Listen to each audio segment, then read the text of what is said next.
Hi guys. China शायद पाकिस्तान को PL-17 missile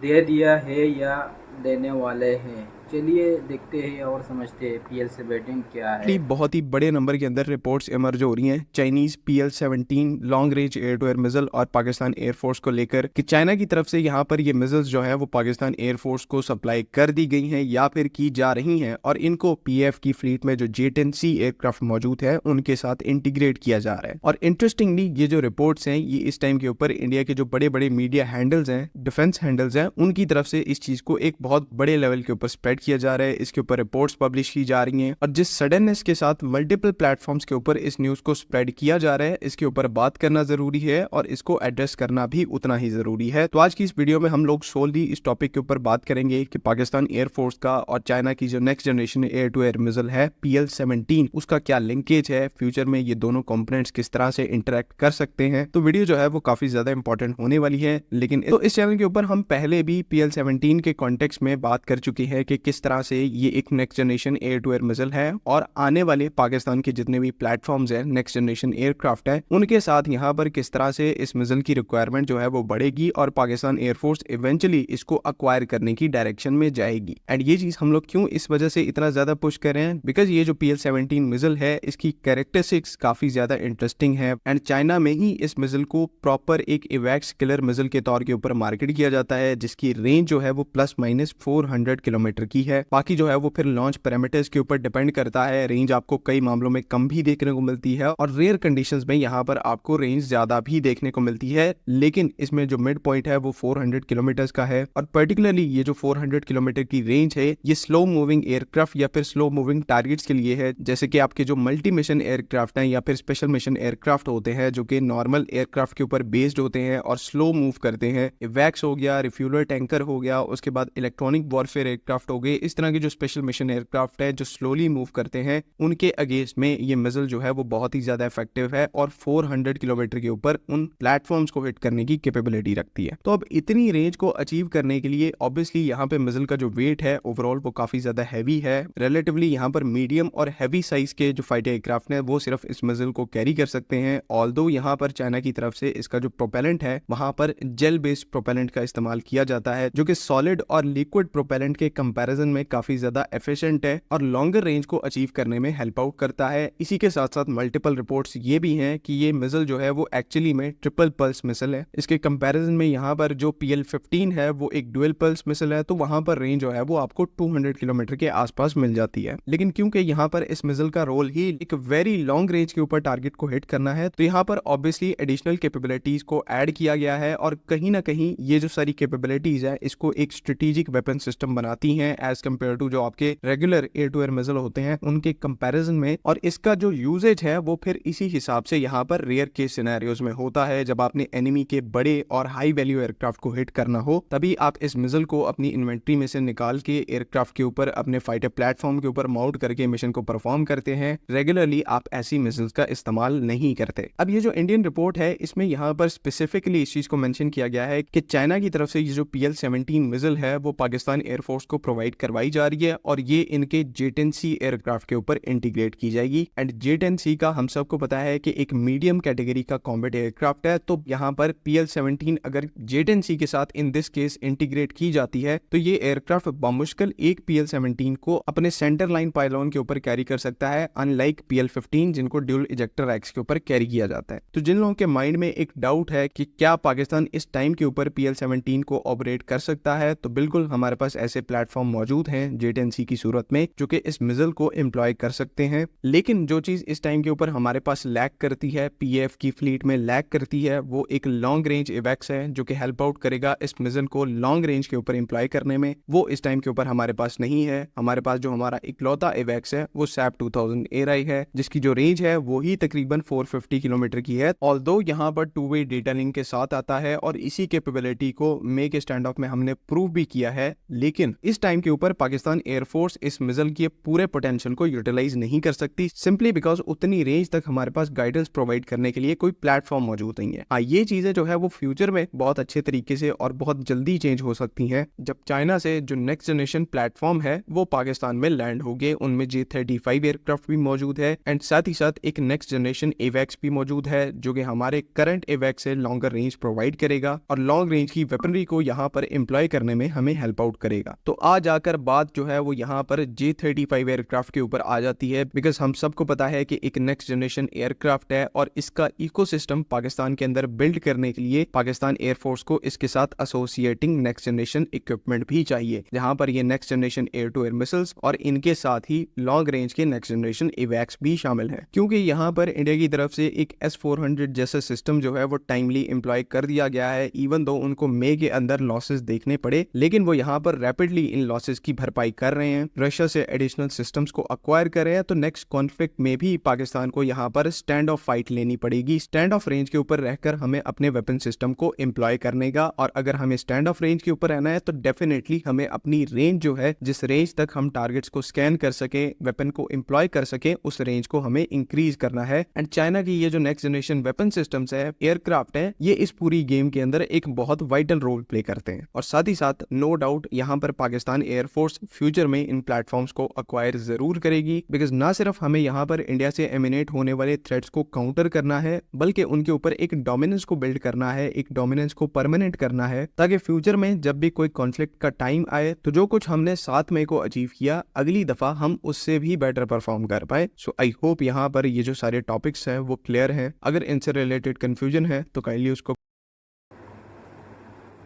हम सब ने ये वीडियो देखा है, वो शायद पाकिस्तानी का ख्याल है PL-17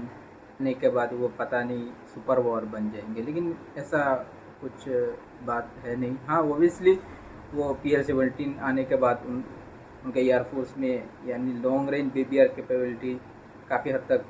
बेहतर हो जाएगी, लेकिन इंडिया के पास उसकी काउंटर के लिए जैसा कि S-400 है, आने वाले दिनों में S-500 भी इंडिया भी ले सकता है। और जहाँ तक इंडिया का भी एयर टू एयर मिसाइल है गांदीप करके, उसका भी लॉन्ग रेंज BBR मिसाइल है। और PL-7 जैसा कि PL-15 में जो यूज़ हुआ था वो तो ऐसा भी फुस होकर गिर गया था, शायद चाइनीज़ माले कुछ पता नहीं,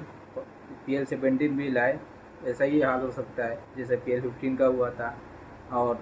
हाँ, थोड़ा बहुत तो कैपेबिलिटी हो जाएगी, जैसे कि PL-7 उससे थोड़ा बेहतर रेंज में मिल जाएगी, लेकिन इंडिया के पास